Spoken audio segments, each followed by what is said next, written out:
Çfarë është dosja Epstein dhe kush është Jeffrey Epstein saktësisht? Jeffrey lindi në Brooklyn në vitin 1953. Nuk vinte nga një familje e pasur, por ndër vite ai u bë një financier amerikan shumë i pasur dhe shumë i lidhur me njerëz të pushtetshëm, por në të njëjtën kohë u bë edhe një nga figurat më të errta të dekadave të fundit për shkak të akuzave për abuzim seksual të miturve dhe trafikim seksual me vajza. Për vite me radhë, ai jetoi një jetë luksoze mes New Yorkut, Floridës dhe një ishulli privat në Karaibe, ndërsa ndërtonte marrëdhënie me politikan, biznesmen, akademik dhe figura të njohura publike. Pas kësaj fasade, ndikimi dhe pasurie, fshihej një sistem abuzimi që sipas viktimave funksionoi për dekada. Ai akuzohej se për vite me radhë kishte krijuar një rrjet trafikimi dhe shfrytëzimi seksual të vajzave të mitura. Vajzat rekrutoheshin me premtime pune apo parash dhe dërgoheshin në rezidencat e tij në Shtetet e Bashkuara të Amerikës, Karaibe dhe Gjetë. Por kush e zbuloi dosjen Epstein? Dosja Epstein nuk doli nga qielli dhe as nga ndonjë shërbim sekret. U zbulua hap pas hapi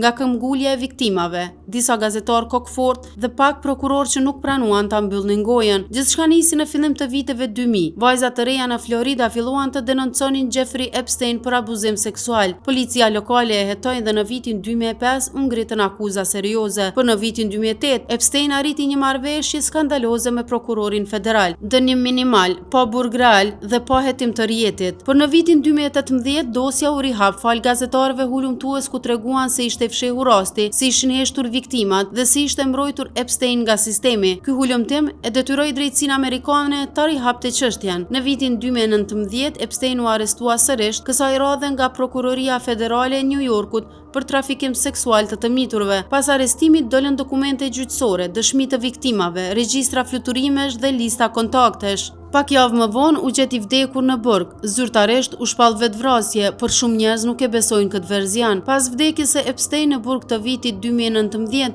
presioni publik u rrit edhe më shumë. Gjykatat nisën të hapnin dokumente të mbyllura prej vitesh. Në vitin 2023 dhe 2024 u publikuan pjesë të tjera të dosjeve duke konfirmuar se sistemi për vite me radhë kishte zgjedhur të mos shihte asgjë.